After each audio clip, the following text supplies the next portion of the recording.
സാധാരണക്കാരൻ്റെ ഫുഡാണേ. നമ്മുടെ കമ്പനിക്കാരനൊന്ന് പാഴ്സൽ വാങ്ങാൻ പറഞ്ഞു. ഒരു മിനിറ്റ്. ബില്ല ചോറ് 80, സാമ്പാർ 20, പപ്പടം 15, ചട്നി 10, ടിഷ്യൂ പേപ്പർ 10. ഹലോ എടാ മോനെ, മൃണാൾ താക്കൂർ കൊച്ചിയിൽ പുതിയ ഹോട്ടൽ തുടങ്ങിയെന്ന് കേട്ടു. നമുക്ക് പോയി കണ്ടാലോ? മൃണാൾ താക്കൂറിൻ്റെ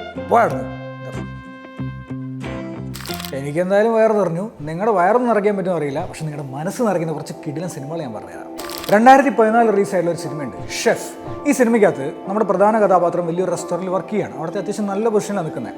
പക്ഷേ പുള്ളി നേരിടുന്ന പ്രധാന പ്രശ്നം എന്ന് പറയുന്നത് പുള്ളി ഭയങ്കര ക്രിയേറ്റീവാണ്, പാഷനേറ്റാണ്. അപ്പോൾ അദ്ദേഹത്തിന് എന്ത് ചെയ്യാൻ പറ്റുന്നില്ല, ഡിഫറൻ്റ് ആയിട്ടുള്ള കാര്യങ്ങൾ ട്രൈ ചെയ്യാൻ പറ്റുന്നില്ല. സ്വാഭാവികമായിട്ട് ക്രിയേറ്റീവും പാഷനേറ്റും ആയിട്ടുള്ള ആളുകൾ ഫേസ് ചെയ്യുന്നൊരു പ്രശ്നമാണ്.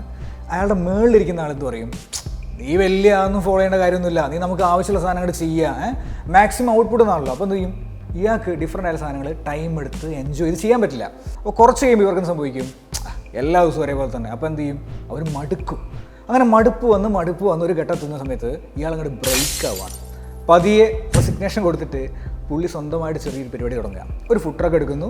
അവിടെ പുള്ളിക്ക് ഏറ്റവും ഇഷ്ടപ്പെട്ട കുറച്ച് ഫുഡ് ഐറ്റംസ് ഉണ്ടാക്കുന്നു. ഒരു സീനുണ്ട്, പുള്ളി ഒരു ബ്രെഡിങ്ങനെ എടുക്കുന്നുണ്ട്. 2 ബ്രെഡിങ്ങനെ എടുത്തിട്ട് അതിങ്ങനെ ഹീറ്റ് ചെയ്ത് അതിന് മേലെ കുറച്ച് ചീസിന് സ്ലൈസൊക്കെ ഇട്ടിട്ട് അതിങ്ങനെ മേലെ അതിൻ്റെ ഒരെണ്ണത്തിന് മേലെ ഇങ്ങനെ വെച്ച് അതിങ്ങനെ ഹീറ്റ് ചെയ്യുന്ന സമയത്ത് അതിങ്ങനെ കട്ട് ചെയ്ത് എടുക്കുന്ന സമയത്ത് മെൽറ്റ് ചെയ്ത് ഒഴുകി അങ്ങനെ ഒരു സാധനം ഉണ്ടാക്കുന്നുണ്ട്.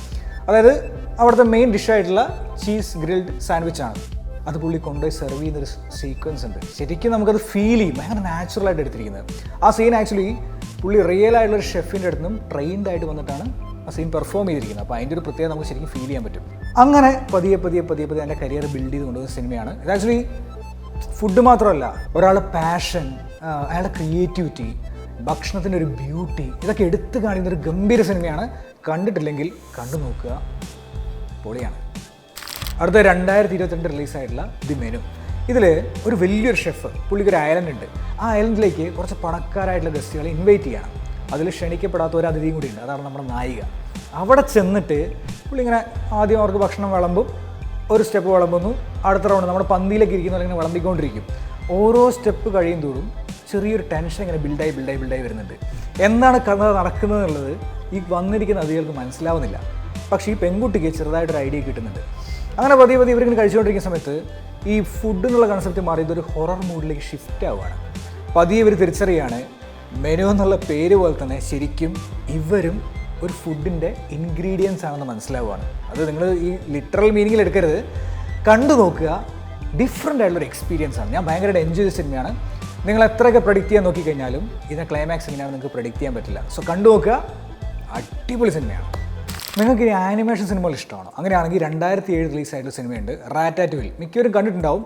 കണ്ടിട്ടില്ലാത്തവരാണെങ്കിൽ ഈ സിനിമയ്ക്കാണ് ആ വർഷത്തെ ഏറ്റവും മികച്ച ആനിമേറ്റഡ് സിനിമയ്ക്കുള്ള ഓസ്കാർ അവാർഡ് കിട്ടിയത്. സോ കണ്ടു നോക്കുക, ഡോണ്ട് മിസ് ഇറ്റ്. ഈ സിനിമയ്ക്കകത്ത് ഒരു എലിയാണ് നായകൻ. ആ എലിയും ഒരു ചെറുപ്പക്കാരൻ തമ്മിൽ ആത്മബന്ധമാണ്. അതിൽ ഫുഡ് ഒരു പ്രധാന ഘടകമാണ്. അവർക്ക് രണ്ടുപേർക്കും ഒരു പാഷൻ ഉണ്ട്. അതിലേക്ക് അവർ എത്തിപ്പെടാൻ വേണ്ടിയിട്ട് കാണിക്കുന്ന കാര്യങ്ങളൊക്കെയാണ് ഈ സിനിമയ്ക്കകത്തുള്ളത്. ഭയങ്കര ലൈറ്റ് ഹാർട്ടഡും ചെറിയ കോമഡീസും കാര്യങ്ങളൊക്കെ ആയിട്ട് സിനിമ ഇങ്ങനെ പോയിക്കൊണ്ടിരിക്കുകയാണ്. 2016 BBC ഒരു പോൾ വെച്ചു. ആ പോളിൽ ലോകത്തിലെ 21ാം നൂറ്റാണ്ടിൽ ഇറങ്ങിയ സിനിമകളിൽ ഏറ്റവും മികച്ച 100 സിനിമകളിൽ ഒരെണ്ണമായിരുന്നു ഈ പടം. അടുത്ത 2019 റിലീസായിട്ടുള്ള സിനിമയുണ്ട്, ഒരു ആസാമീസ് മൂവിയാണ്. ഇതൊരു റൊമാൻറ്റിക് ഹൊറർ മൂവി എന്ന് വേണമെങ്കിൽ പറയാം. ഈ സിനിമയിൽ ഒരു PhD സ്റ്റുഡൻറ്റ്, പുള്ളിയുടെ പ്രധാന പരിപാടി എന്ന് പറയുന്നത് ഈ മീറ്റ് ഉണ്ടല്ലോ, ഇറച്ചി, അതിൻ്റെ ഈറ്റിംഗ് ഹാബിറ്റ്സ് അത് എക്സ്പ്ലോർ ചെയ്യുക എന്നുള്ളതാണ്. അപ്പോൾ പുള്ളി അതിനെപ്പറ്റി പഠിച്ചുകൊണ്ടിരിക്കുകയാണ്. നിർമ്മാലി എന്ന് പറഞ്ഞ ഡോക്ടറുണ്ട്. ഈ നിർമ്മാലി എന്ന് പറഞ്ഞ ഡോക്ടറും പുള്ളിക്കാരി എന്ന് പറഞ്ഞാൽ കല്യാണം കഴിഞ്ഞാണ്. അപ്പം സ്വന്തം മാരേജ് ലൈഫിൽ അത്ര ഹാപ്പിയൊന്നുമല്ല. ഇവർ തമ്മിലുള്ളൊരു റിലേഷനാണ്. അപ്പം ഈ ചെക്കൻ പുള്ളിക്കാരനെ കാണുന്നു. അപ്പം പുള്ളിക്കാരിക്ക് കുറച്ച് ഫുഡും കാര്യങ്ങളൊക്കെ കൊടുക്കുന്നു. പതിയെ ഇവൻ ആ പെൺകുട്ടിയിൽ അല്ലെങ്കിൽ ആ ക്യാരക്ടറിൽ ഒബ്സസ്ഡ് ആവുകയാണ്. അങ്ങനെ ഇവർ ഭക്ഷണം കഴിച്ച് ഒരു ഘട്ടം എത്തുന്ന സമയത്ത് ഇനി എന്ത് തിന്നും എന്നുള്ളൊരു സാധനമുണ്ട്. ആ ചോദ്യത്തിൽ പടത്തിൻ്റെ മൊത്തം കാര്യങ്ങൾ ഷിഫ്റ്റ് ആവുകയാണ്.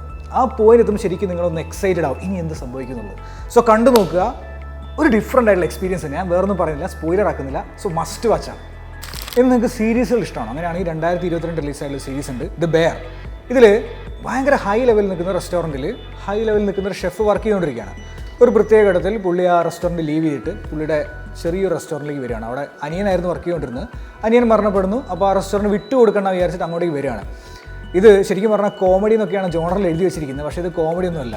ചില സീനിൽ നമുക്ക് തോന്നുന്നു വിചാരിക്കും ഇതൊരു സ്ലാഷർ മൂവിയാണോ എന്നൊക്കെ വിചാരിക്കും. അതായത് ഇപ്പോൾ നിങ്ങളൊരു ആക്സിഡൻറ്റ് കാണുകയാണ്, ആ ആക്സിഡൻറ്റ് കാണുന്ന സമയത്ത് ഞാനിങ്ങനെ നോക്കുക എന്നൊക്കെ വിചാരിക്കുന്ന സമയത്ത് നിങ്ങളുടെ ഉള്ളൊരു സാധനം ഉണ്ടാവും, നോക്കണോ എന്ന സാധനമുണ്ട്. അതായത് പേടിയും എന്നാൽ ഒറ്റയായിട്ടേ നമുക്കിത് കാണണോ എന്നൊരു സാധനമില്ലേ, അങ്ങനത്തെ ഒരു മൂഡിൽ എപ്പോഴും കൊണ്ടുവന്നൊരു ഒരു സീരീസാണ് ഇത്. ഭയങ്കര കയോട്ടിക് ആയ സിറ്റുവേഷൻ, അതായത് നമുക്ക് ഒരിക്കലും ഗസ് ചെയ്യാൻ പറ്റില്ല. ഞാൻ ഇങ്ങനത്തെ സീരീസ് കണ്ടിട്ടേ ഇല്ല. ചില സീനിലൊക്കെ ഈ റെസ്റ്റോറൻറ്റ് ഉള്ളിൽ എന്താ നടക്കുന്നത് നമുക്ക് മനസ്സിലായില്ല. അവരുടെ ഇടയിൽ ഇപ്പം ഉള്ളിൽ എന്തൊക്കെയാണ് കോൺവെർസേഷൻ ഉണ്ടാവുക, എന്തൊക്കെയാണ് പ്രശ്നങ്ങൾ സംഭവിക്കുക നമുക്കറിയില്ല. ഞാൻ എപ്പോഴും ഒരാൾക്ക് സജസ്റ്റ് ചെയ്യുന്ന സമയത്ത് ഞാൻ കണ്ട ഫുഡ് റിലേറ്റഡ് സീരീസ് മാത്രമായിട്ടല്ല, ഞാൻ കണ്ട വൺ ഓഫ് ദി ബെസ്റ്റ് സീരീസുകളൊന്നായിട്ടാണ് ഈ സീരീസ് ഞാൻ സജസ്റ്റ് ചെയ്യുന്നത്. സോ നിങ്ങൾ കണ്ടു നോക്കുക, എൻറ്റയർലി ഡിഫറെൻറ്റ് എക്സ്പീരിയൻസ് ആയിരിക്കും, മിസ് ചെയ്യരുത് പ്ലീസ്. ഇനിയും ഒരുപാട് സിനിമകളും സീരീസൊക്കെ ഉണ്ട്, നിങ്ങൾക്ക് അറിയാവുന്ന നമ്മുടെ കമൻറ്റ് ബോക്സിൽ കമൻറ്റ് ചെയ്യുക, ബാക്കി എല്ലാവരും കാണാൻ പറ്റുമല്ലോ, അപ്പോൾ ഒരു ഹെൽപ്ഫുള്ളാണ്. നിങ്ങളുടെ ഫ്രണ്ട്സ് ഇത്തരത്തിലുള്ള സിനിമകളും സീരീസും ഇഷ്ടമാണെങ്കിൽ അവർക്കും ഷെയർ കൊടുക്കുക. സോ അടുത്ത വീഡിയോയിൽ നമുക്ക് വീണ്ടും കാണാം. Till then bye.